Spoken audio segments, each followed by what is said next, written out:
System of a Down has released 5 studio albums over the span of their career, so let's rank them.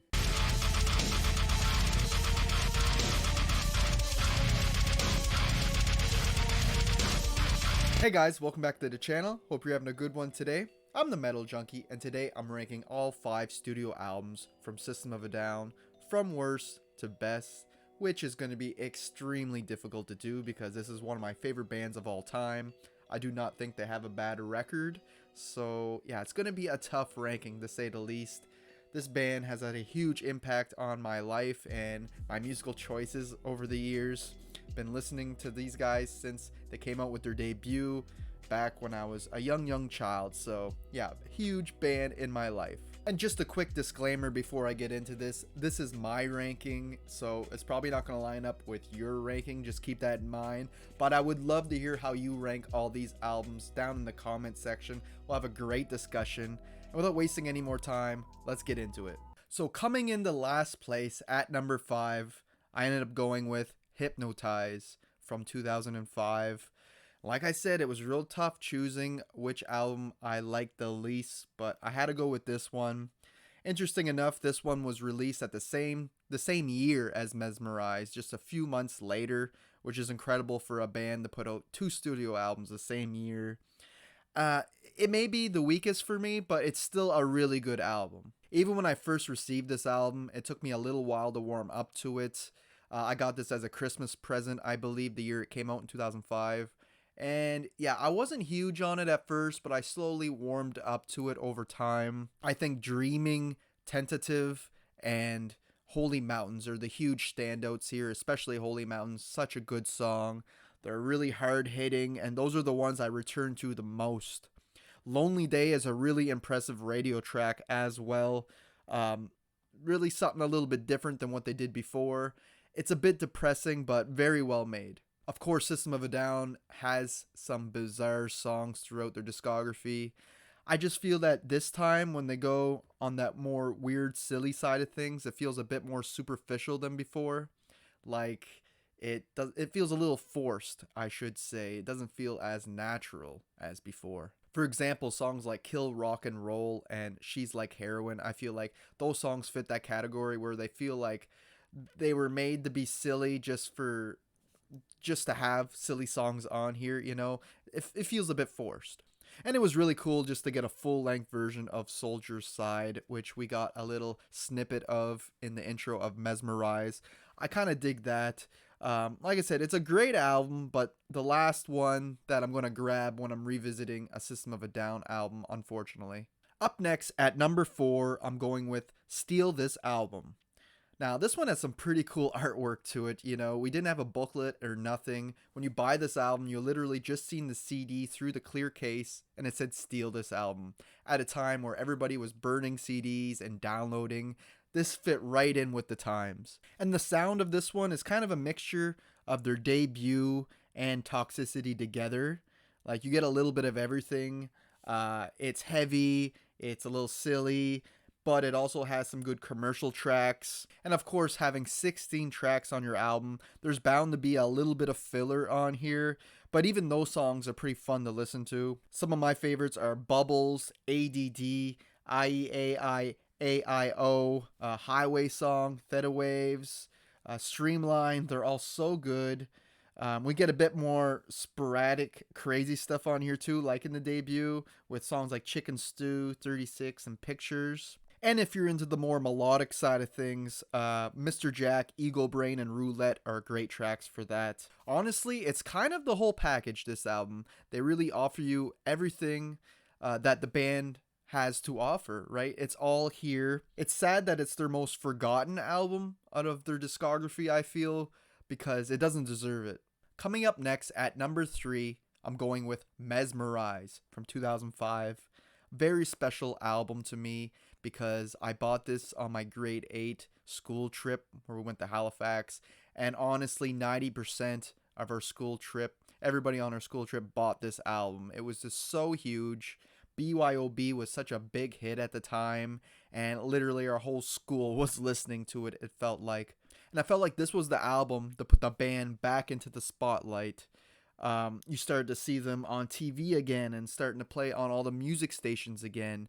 We didn't get a whole lot of that with Steal this album. And although it still had the heaviness, the wackiness, and all the traits of a good System of a Down record that we've seen before, it had a fresh feel to it. This was kind of like a breath of fresh air with its sound. My personal favorites are BYOB, Revenja, and Sad Statue, but really the whole album is killer. This Cocaine Makes Me Feel Like I'm on This Song was always a favorite of mine, and just how quick and upbeat it is and crazy. I'll always remember listening to Radio Video for the first time with headphones on and getting scared. The shit scared out of me when they screamed 3/4 into that track when it gets silent and then it just gets so loud. Frig, it makes you jump. But another great track. And it's really cool that Darren seemed to get more vocal time on this record. He was always great with harmonies with Surge in the past, but on this one, he actually even had a few songs on his own to sing. A personal problem of mine I had with this record is just that I overplayed it. I played it from start to finish for years, so it does feel a little overplayed for me at this point in time. But that's just my own fault, and it just proves how much I really love this album. Coming into second place at number 2, I'm going with Toxicity from 2001. I know this is not a normal placement for this album. Everybody puts this in first place, and for good reason. Objectively, like on paper, this is definitely their best album. It's the most consistent. It's somehow their heaviest album, yet their most accessible album as well. The mainstream listener would probably enjoy a lot of these songs more than the other albums just because they're, I think, a little less wacky and weird, but they are pretty damn heavy. We get lots of powerful, energetic riffs with triplets and everything. It's just really intense. And it contains 3 of their biggest hits that they've ever put out with Chop Suey, Toxicity, and Aerials, which are all perfect. They all got their own music videos, great tracks. Again, I might have overplayed them a bit, but that's my own problem. But I also love the Prison song, Deer Dance. You know, both those songs got great social commentary and lyrics, and they're very meaningful. And songs like Forest and Science are just a ton of fun. But this whole album is a masterpiece. There's not one dull moment. I totally get why it's most people's number 1. It makes sense. But I have a reason why this is not my number 1, which you'll soon find out. Because for me, coming in the first place on this ranking is their debut, their self-titled album, System of a Down, from 1998. Now, I just have so much nostalgia for this. I heard this back, I think, around 99, 98. I remember watching the music video for Spiders on TV and thinking, who are these guys? And what a cool, clever music video. And on the side, I had a mix CD that my brother got from school, which had a lot of the songs from this album on here. And I believe this was back in 99. So it was maybe a year after the album came out, man. I was already in love with it at a very young age. And it ended up being my first real album purchase. Like when I ended up getting enough money, I went to the store and I bought the real copy of this album because I love it that much. But it's not going to be everybody's cup of tea. It's a very heavy album, yet very bizarre at times. And it's a sound I've not heard before. Even from these guys, it's just so raw. Not just production-wise, but just in the riffs and in the lyric-wise, everything. And I think that's what appeals to me maybe more than their more commercial success in Toxicity.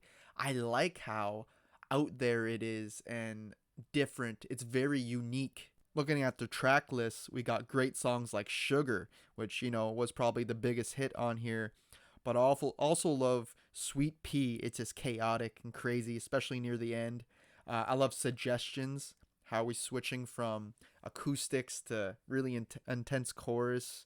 A War, I used to think was one of the heaviest songs in the world, and it still has one of my favorite riffs. So good. And Peephole, which is a very avant-garde sounding song with like, what's that called? Accordions and like some very weird things, weird screaming in it.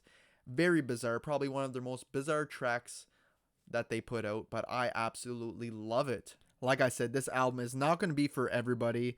It's probably their least accessible album out of all their discography, to be honest, but it nostalgia is such a powerful thing, and I love this since I was a little kid. These songs still hit just as hard as before. I never got sick of them like some of these other albums. I absolutely love it. And you can tell that the band had a promising future after their debut. You know they were going places. And yeah, this one just easily comes in the first place for me.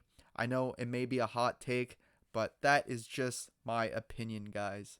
So there you have it, guys. There's my ranking of all 5 System of a Down albums. I hope you enjoyed it. Let me know how you rank these albums. It was extremely difficult for me to even come up with a ranking for this because, you know, I love the band that much.